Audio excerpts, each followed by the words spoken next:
जय हिंद। मैं संजय सिंह आप सभी को आप सबके YouTube channel Sanjay online study zone पर स्वागत करता हूं। यह मध्यकालीन भारत से वीडियो में लाया हूं। मध्यकालीन भारत में भारत पर मुस्लिम आक्रमण से ये पहला वीडियो है। मध्यकालीन भारत का ये पहला वीडियो है। इसमें जितने भी मध्यकालीन भारत के महत्वपूर्ण चैप्टर हैं उससे मैं चैप्टर वाइज सीरीज लाऊंगा। इसमें से प्रथम अध्याय है भारत पर मुस्लिम आक्रमण। इससे जो भी महत्वपूर्ण प्रश्न पीसीएस एग्जामों में पूछे गए हैं वो सारे एग्जाम को मैं कवर करूंगा और इसी प्रकार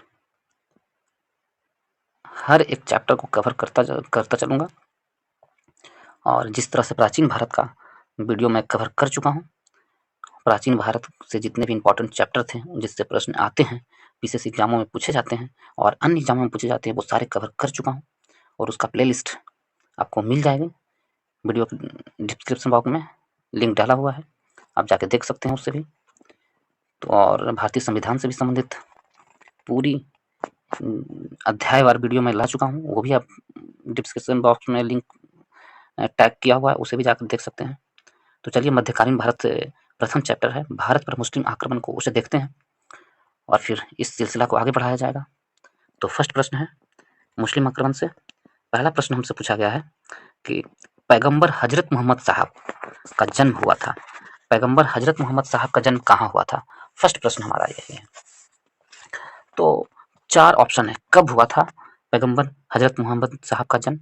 चार ऑप्शन है 570 ईस्वी में, 622 ईस्वी में और 642 ईस्वी में या 670 ईस्वी में। तो पैगंबर हजरत मोहम्मद साहब का जन्म 570 ईस्वी में हुआ था। ऑप्शन नंबर ए मेरा सही आंसर होगा। ठीक है, ऑप्शन नंबर ए मेरा सही आंसर होगा।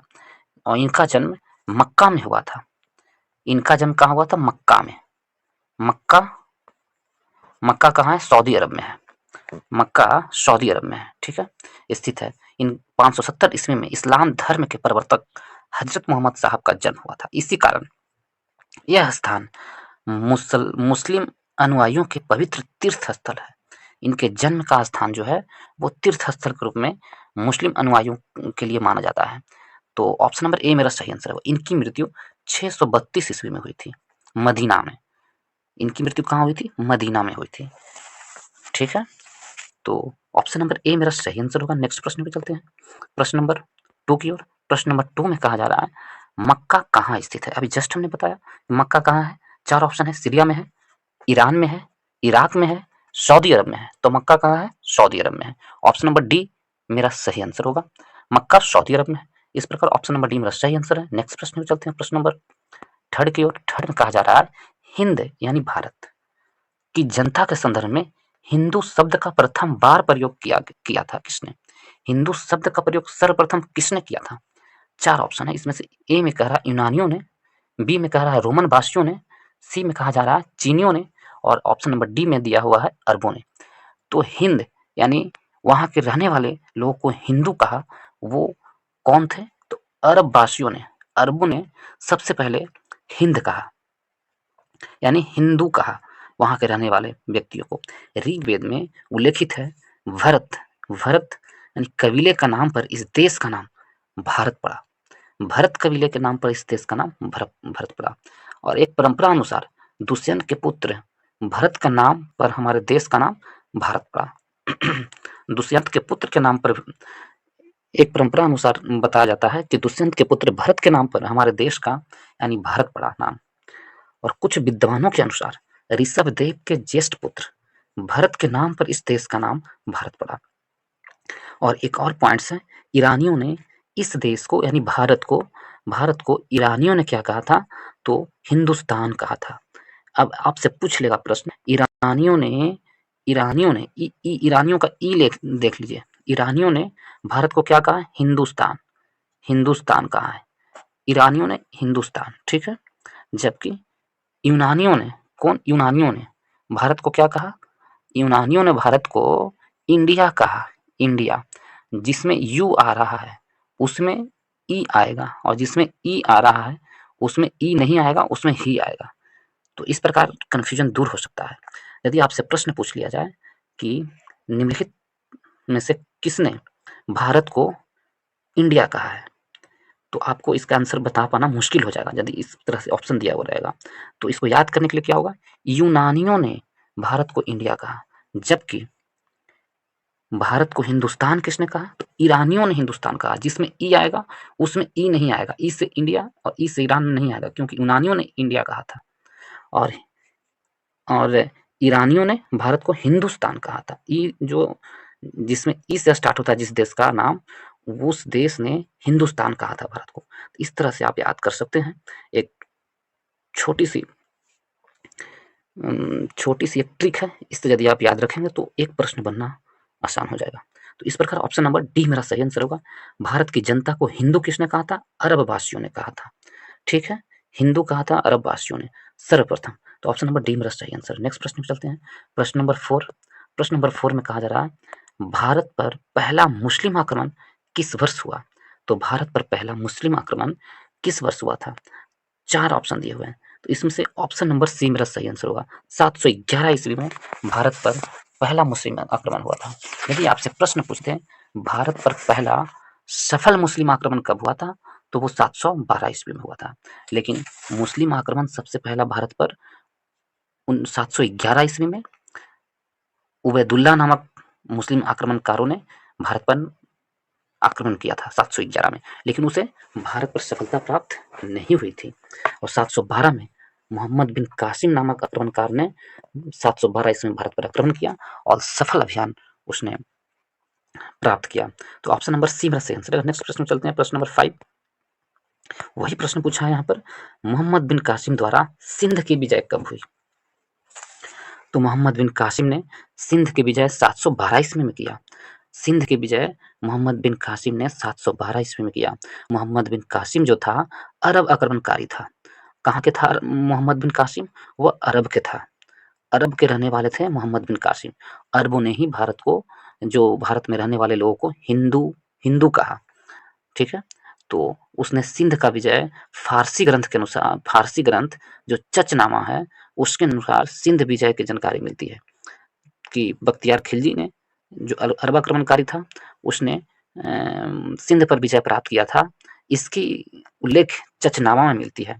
और उस समय सिंध पर चच के पुत्र दाहिर का शासन था और बख्तियार खिलजी ने दाहिर को हरा करके, मोहम्मद बिन कासिम ने दाहिर को हरा करके सिंध पर विजय प्राप्त किया था 712 ईस्वी में। ऑप्शन नंबर सी मेरा सही आंसर होगा। नेक्स्ट प्रश्न की ओर चलते हैं, प्रश्न नंबर 6 की ओर। भारत में प्रथम मुस्लिम आक्रमणकारी था। तो भारत में प्रथम मुस्लिम आक्रमणकारी सफल रूप से जो सफलता प्राप्त की थी भारत में आक्रमणकारी में से जो सफलता प्राप्त की भारत में, वो कौन था, मोहम्मद बिन कासिम था। मोहम्मद बिन कासिम, ऑप्शन नंबर बी मेरा सही आंसर होगा। यदि उबैदुल्ला होगा और उसमें सफलता की बात नहीं कहेगा तो उबैदुल्ला होगा, लेकिन यदि सफलता की बात नहीं भी है और उबैदुल्ला ऑप्शन में नहीं है तो ऑप्शन नंबर सी मेरा सही आंसर होगा, मोहम्मद बिन कासिम होगा। ऑप्शन नंबर सी मेरा सही आंसर होगा। ठीक है, नेक्स्ट प्रश्न में चलते हैं। प्रश्न नंबर 7, भारत पर सर्वप्रथम मुस्लिम आक्रमणकारी थे। तो भारत पर सर्वप्रथम मुस्लिम आक्रमणकारी कौन थे, तो वो अरब थे, अरबवासी थे। मोहम्मद बिन कासिम थे अरबवासी, उन्होंने भारत पर सर्वप्रथम मुस्लिम आक्रमण की थी, मोहम्मद बिन कासिम। नेक्स्ट प्रश्न में चलते हैं, प्रश्न नंबर 8 की ओर। मोहम्मद बिन कासिम था वो कौन था, तुर्क था, मंगोल था, अरब था या तुर्क अफगान था। मोहम्मद बिन कासिम अरबवासी थे। कौन थे, अरबवासी। Option number option number C मेरा सही आंसर होगा। नेक्स्ट प्रश्न में चलते हैं। देखिए इसके बारे में थोड़ा सा और देखें, मोहम्मद बिन कासिम के लिए इसमें कहा जा रहा है, ऑप्शन नंबर सी मेरा सही आंसर होगा। कहा जा रहा है कि मोहम्मद बिन कासिम एक अरबी था, यानी अरब आक्रमणकारी था। इराक के राजा अल हजाज का भतीजा था और दामाद दोनों था। जिस समय उसने सिंध पर आक्रमण किया उसकी आयु मात्र 17 वर्ष की थी। मोहम्मद बिन कायू की आयु कितना थी, तो मात्र 17 वर्ष थी। नेक्स्ट प्रश्न में चलते हैं, प्रश्न नंबर 9 में कहा जा रहा है इनमें से कौन गजनी राजवंश का संस्थापक था। गजनी राजवंश के संस्थापक कौन था। 4 ऑप्शन है, अल्पतगिन, महमूद गजनी, सुबुक्तगिन या इस्माइल्स। तो ऑप्शन नंबर ए मेरा सही आंसर होगा। गजनी राजवंश के संस्थापक थे अल्पतगिन। गजनी वंश का संस्थापक कौन था, अल्पतगिन। गजनी वंश का अन्य नाम यामनी वंश भी था। अल्पतगिन ने गजनी को अपनी राजधानी बनाया था। इस समय उत्तर पश्चिम भारत में हिंदू शाही राजवंश का राज्य था, जिसका विस्तार हिंदू कुश पर्वतमाला तक था। तो ऑप्शन नंबर ए मेरा सही आंसर होगा, अल्पतरीन था। नेक्स्ट प्रश्न में चलते हैं, प्रश्न नंबर 10 में कह रहा महमूद गजनी ने भारत पर 17 बार आक्रमण किया। बिल्कुल सही है, महमूद गजनी ने भारत पर 17 बार आक्रमण किया ही था। वह भारत में अस्थायी मुस्लिम शासक की स्थापना करना चाहता था। ये गलत है। महमूद गजनी भारत पर अस्थायी मुस्लिम शासन करना नहीं चाहता था। यदि वो चाहता तो कर सकता था, लेकिन वो केवल और केवल लूट मार की मंशा से भारत पर 17 बार आक्रमण किया था। तो इस प्रकार कारण गलत है परंतु कथन सही है। तो ऑप्शन नंबर सी मेरा सही आंसर होगा। नेक्स्ट प्रश्न में चलते हैं, प्रश्न नंबर 11th की ओर। 11th कह रहा है निम्नलिखित में से कौन चंदेल शासक महमूद गजनवी से पराजित नहीं हुआ था। निम्नलिखित में से कौन चंदेल शासक था जो महमूद गजनवी से पराजित नहीं हुआ था? कौन था? तो वो राजा विद्याधर थे। ऑप्शन नंबर बी मेरा सही आंसर होगा। चंदेल शासक विद्याधर थे जो महमूद गजनवी से पराजित नहीं हुआ था। तो ऑप्शन नंबर बी मेरा सही आंसर होगा। और विद्याधर का जो शासनकाल था 1019 से 20 के आसपास था। चलिए नेक्स्ट प्रश्न चलते हैं, प्रश्न नंबर 12 की ओर। 12 में कहा जा रहा है महमूद गजनवी का दरबारी इतिहासकार कौन था? महमूद गजनवी का दरबारी इतिहासकार 4 ऑप्शन है, हसन निजामी, उत्तबी, फिरदौसी, चंद्रप्रदाय। तो ऑप्शन नंबर बी मेरा सही आंसर होगा। उत्तबी था जो महमूद गजनवी का क्या था, एक दरबारी कवि था, इतिहासकार था। उत्तबी था जो दरबारी कवि एवं इतिहासकार था महमूद गजनवी का। ऑप्शन नंबर बी मेरा सही आंसर होगा। महमूद गजनवी का शिक्षित एवं सुसभ्य था। वह विद्वानों एवं कलाकारों का सम्मान करता था।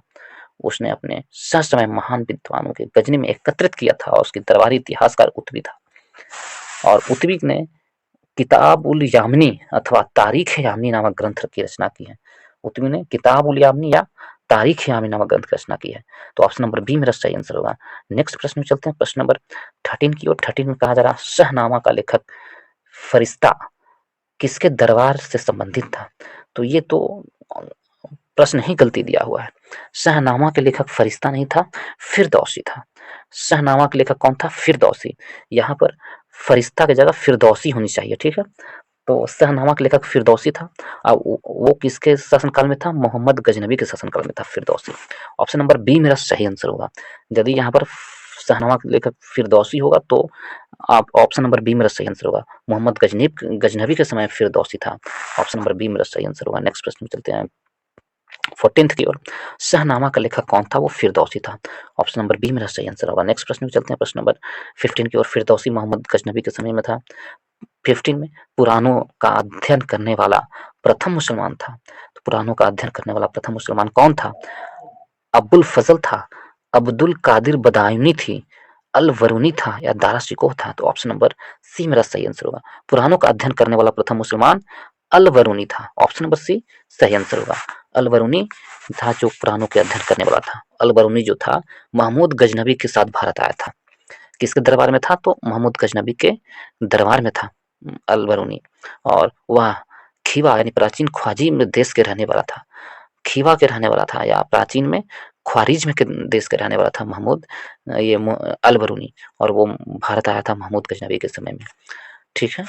तो ऑप्शन नंबर इसका अल बरूनी, ऑप्शन नंबर सी सही होगा। अल बरूनी ने अरबी भाषा में तहकीक हिंद की रचना की है।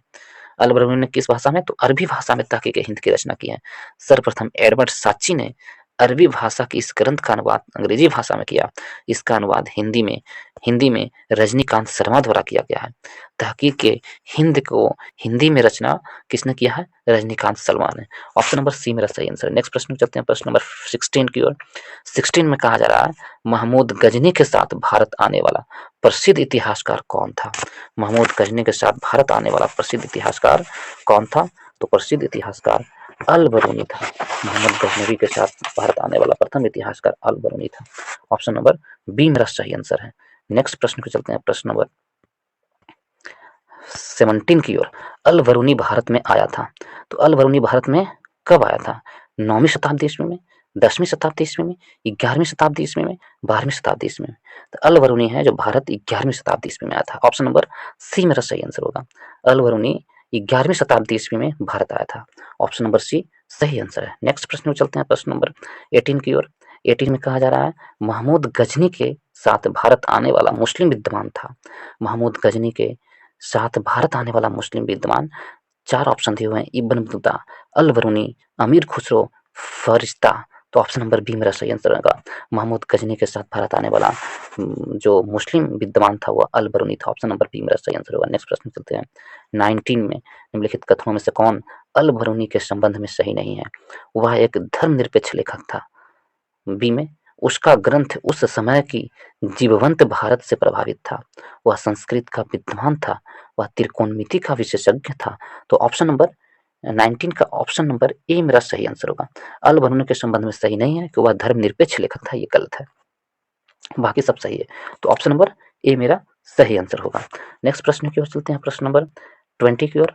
20 में कहा जा रहा है निम्नलिखित में से किसने महमूद गजनबी के हमले के बाद सोमनाथ मंदिर का निर्माण किया? सोमनाथ मंदिर का निर्माण किसने किया था? उनके हमले के बाद, महमूद गजनी के हमले के बाद सोमनाथ मंदिर का निर्माण करने वाला शासक कौन था? एक में कह रहा भीमराज प्रथम, 2 में भीमदेव, 3 में मूलराज और 4 में जय सिंह सिद्धराज। तो ऑप्शन नंबर बी मेरा सही आंसर होगा, भीमदेव। भीमदेव था जो महमूद गजनी के हमले के बाद सोमनाथ मंदिर का पुनर्निर्माण किया था। ऑप्शन नंबर बी मेरा सही आंसर है। नेक्स्ट प्रश्न पे चलते हैं, प्रश्न नंबर 21 में कह रहा है किसने एक तरफ संस्कृत मुद्रा लेख के साथ चांदी के सिक्के निर्गत किए थे? संस्कृत मुद्रा लेख के साथ चांदी के सिक्के निर्गत करने वाला वह शासक कौन था?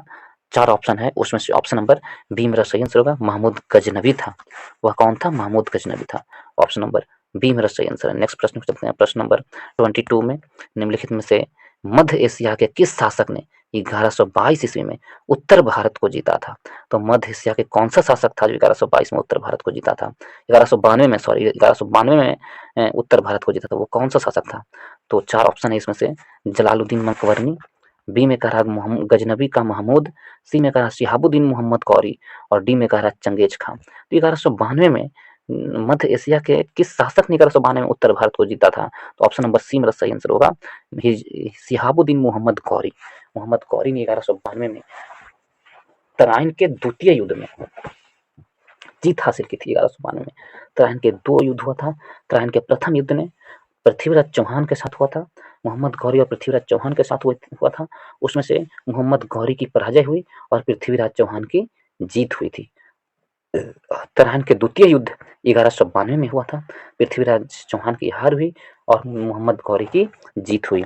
इस प्रकार मुस्लिम राजनीतिक व्यवस्था स्थापित हुआ जो बाद में यह कायम रही। तो ऑप्शन नंबर बी मेरा सही आंसर होगा। नेक्स्ट प्रश्न चलते हैं, प्रश्न नंबर 23 में कह रहा मोहम्मद गौरी को सबसे पहले किसने पराजित किया था? तो मोहम्मद पराजित करने वाला राजा भीम टू था। भीम टू था जो मोहम्मद गौरी को 1178 ईस्वी में पराजित किया था। कितना? 1178 ईस्वी में पराजित किया था भीम टू ने। ठीक है, मोहम्मद गौरी को गुजरात पर आक्रमण किया, किंतु मूलराज टू भी कहते हैं भीम टू को, मूलराज टू भी कहते हैं। अपनी योग्यता एवं साहसी विधवा माँ की नायिका देवी, उनकी विधवा माँ कौन थी? मोहम्मद गौरी को हराने वाला भीम टू या मूलराज टू के माँ का नाम था नायिका देवी के नेतृत्व में आबू पर्वत के निकट गौरी का मुकाबला किया और उसे परास्त कर दिया। यह गौरी का भारत का पहला पराजय था। तो ऑप्शन नंबर ए मेरा सही आंसर होगा। नेक्स्ट प्रश्न में चलते हैं, प्रश्न नंबर 24 की ओर बढ़ते हैं। 24 में कहा जा रहा है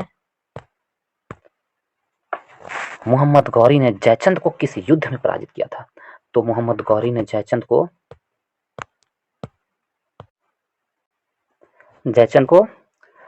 4 ऑप्शन है, तराइन का युद्ध 1191 में, तराइन का युद्ध 1192 में, चंदावर का युद्ध 1194 में और कन्नौज का युद्ध 1194 में।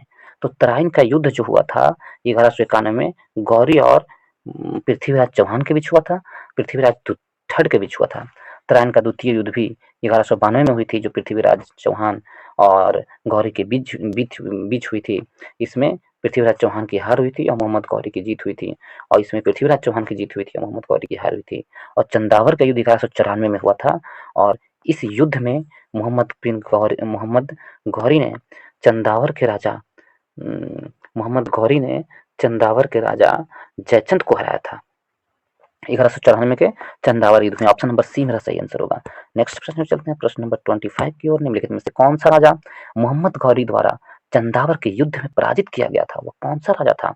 तो चार ऑप्शन है, पृथ्वीराज चौहान था, बी में जयचंद था, सी में कुमारपाल था, या डी में भीमटू था। तो वो ऑप्शन नंबर बी मेरा सही आंसर होगा, बी जयचंद। जयचंद वो राजा था मोहम्मद गौरी के द्वारा चंदावर के युद्ध में पराजित हुआ था 1194 में। नेक्स्ट प्रश्न में चलते हैं, प्रश्न नंबर 26। 26 में कहा जा रहा है 1194 में चंदावर के युद्ध में मोहम्मद गौरी ने किसे हराया था? तो मोहम्मद गौरी ने ऑप्शन नंबर बी मेरा सही आंसर होगा, जयचंद को हराया था 1194 में चंदावर के युद्ध में। तो ऑप्शन नंबर बी मेरा सही आंसर है। नेक्स्ट प्रश्न में चलते हैं, प्रश्न नंबर ऑप्शन नंबर बी मेरा सही आंसर होगा। प्रश्न नंबर 24 हो गया, 25 ठीक है, 27 ठीक है। प्रश्न नंबर 27 की ओर चलते हैं। 27 में कहा जा रहा है युद्ध जिसमें भारत में मुस्लिम शक्ति की स्थापना हुई थी। कौन से युद्ध में मुस्लिम शक्ति की स्थापना हुई थी? तो त्राइन का प्रथम युद्ध से? नहीं, उसमें तो हार गया था। त्राइन का द्वितीय युद्ध से। तो ऑप्शन नंबर बी मेरा सही आंसर होगा। त्राइन का द्वितीय युद्ध 1192 में हुआ था। इस युद्ध से क्या हुआ था? तो मुस्लिम आक्रमणकारियों की सत्ता स्थापित हुई थी, शक्ति की स्थापना हुई थी भारत में। ऑप्शन नंबर बी मेरा सही आंसर होगा। नेक्स्ट प्रश्न में चलते हैं, प्रश्न नंबर 28 की ओर।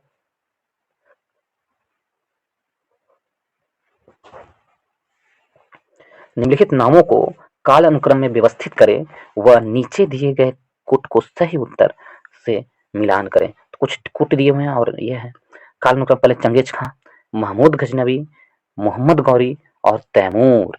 तो इसके बारे में यदि देखें, महमूद गजनवी के बारे में देखें तो 1000 से लेकर के 1026 तक मोहम्मद गौरी, महमूद गजनवी था 1000 से लेकर 1026 तक था। और गौरी का प्रथम आक्रमण 1175 ईस्वी में हुआ था। सन 1205 ईस्वी तक बराबर साम्राज्य विस्तार हुआ। ठीक है। उसके बाद चंगेज खां का आक्रमण का समय भय तक उत्पन्न हुआ जब 1221 में ख्वारिज्म शाह की मृत्यु के बाद उसका पुत्र उत्तराधिकारी जलालुद्दीन मकमद ने दिल्ली सल्तनत की ओर भागना शुरू किया। इसके बाद कौन होगा? एक महमूद गजनवी, उसके बाद हो जाएगा तीसरा मोहम्मद गौरी, उसके बाद चंगेज खां, उसके बाद तैमूर। तो इस प्रकार ऑप्शन 2, 3, 1, 4 ऑप्शन नंबर कौन होगा? 2, 3, 1, 4 देख लीजिए। 2, 3, 1, 4 आपको ऑप्शन नंबर बी में है, तो बी मेरा सही आंसर है। 2, 3, 1, 4 ऑप्शन नंबर बी सही आंसर है। नेक्स्ट प्रश्न चलते हैं, प्रश्न नंबर 29 की ओर। 29 में कहा जा रहा है किस मुस्लिम शासकों के सिक्के या सिक्कों पर देवी लक्ष्मी की आकृति बनी हुई है? किस मुस्लिम शासकों के सिक्के पर देवी लक्ष्मी की आकृति बनी हुई है? मोहम्मद गौरी की, अलाउद्दीन खिलजी की, अकबर की, या उपरोक्त में से कोई नहीं? तो option number A Mohammad Ghori की सिक्कों पर देवी लक्ष्मी की आकृति बनी है। मोहम्मद गौरी के सिक्कों पर ऑप्शन नंबर ए मेरा सही आंसर है। और दूसरी तरफ कलमा अरबी में खुदा हुआ है। ऑप्शन नंबर ए सही आंसर है। नेक्स्ट प्रश्न में चलते हैं, प्रश्न नंबर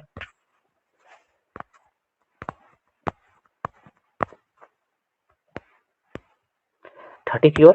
प्रश्न नंबर 30 में कह रहा है भारत में मोहम्मद गौरी ने किसको प्रथम अक्ता प्रदान किया था? तो मोहम्मद गौरी ने किसे प्रथम अक्ता प्रदान किया था? ताजुद्दीन यालदोज को, कुतुबुद्दीन ऐबक को, शहाबुद्दीन इल्तुतमिश को, या डी में नासरुद्दीन कुवाचा को? तो ऑप्शन नंबर बी मेरा सही आंसर होगा। मोहम्मद गौरी ने कुतुबुद्दीन ऐबक को प्रथम अक्ता प्रदान किया था। कुतुबुद्दीन ऐबक को प्रथम अक्ता प्रदान किया था। तो ऑप्शन नंबर बी मेरा सही आंसर होगा। और अक्ता प्रथा स्थापित हो गया गौरी के विजयों के बाद। शीघ्र ही उत्तर भारत में अक्ता प्रथा स्थापित हो गया।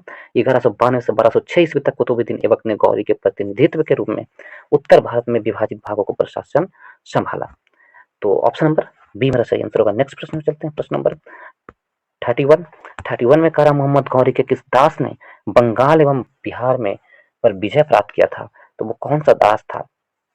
कुतुबुद्दीन ऐबक, इल्तुतमिश, बख्तियार खिलजी, यालदोज? तो ऑप्शन नंबर सी मेरा सही आंसर होगा। बख्तियार खिलजी वो था जो बिहार और बंगाल पर सत्ता प्राप्त की थी, बख्तियार खिलजी।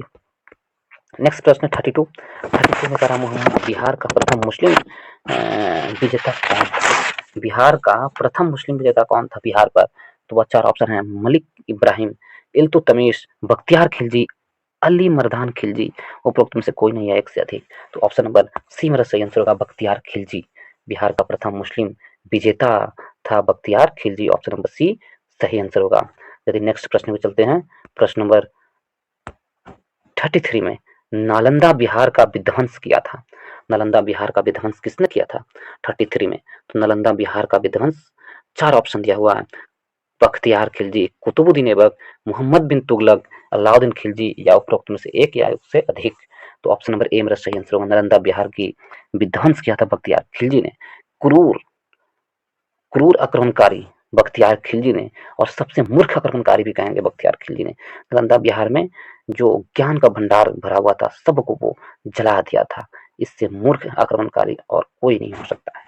ऑप्शन नंबर ए मेरा सही आंसर होगा। नेक्स्ट प्रश्न की ओर चलते हैं, प्रश्न नंबर 34 की ओर। 34 में कहा जा रहा है कि कथन कारण दिए हुए हैं। तो कथन में है भारत का तुर्की आक्रमण सफल हुए। तो भारत का तुर्की आक्रमण सफल हुआ, कथन ए है, ठीक है। और कारण उत्तर भारत में राजनीतिक एकता नहीं था। तो देखिए दोनों सही होगा। भारत में तुर्की आक्रमण तब सफल हुआ जब उत्तर भारत में राजनीतिक एकता नहीं थी, तब हुआ। तो ऑप्शन नंबर ए मेरा सही आंसर होगा। ए और आर दोनों सही है, और आर है जो एक की सही व्याख्या करता है। तो ऑप्शन नंबर ए मेरा सही आंसर होगा। इसके साथ ही इस वीडियो को समाप्त करता हूँ। आप लोग को यदि इस वीडियो को देखने में यदि अच्छा लगा हो या कुछ भी समझ में आया हो और इस वीडियो से लाभ मिलता हो आप लोगों को, तो वीडियो को ज़रूर लाइक कीजिएगा और दोस्तों के ग्रुप में शेयर कीजिएगा। जो भी दोस्त को घटना चक्र बुक की या घटना चक्र बुक की सीरीज की आवश्यकता होगी, उसे उस ग्रुप में शेयर करें। जिसके पास बुक नहीं है और वो पढ़ना चाहते हैं, तो इसकी सहायता से वो पढ़ सकते हैं। तो इसलिए दोस्तों इसे ज़्यादा से ज़्यादा लोगों के पास शेयर करें, ताकि और भी लोग इसका फ़ायदा उठा सकें। और चैनल को सब्सक्राइब करना ना भूलें। तो चलिए इसके साथ ही इस वीडियो को समाप्त करते हैं। इस वीडियो को देखने के लिए बहुत बहुत धन्यवाद। बहुत बहुत धन्यवाद।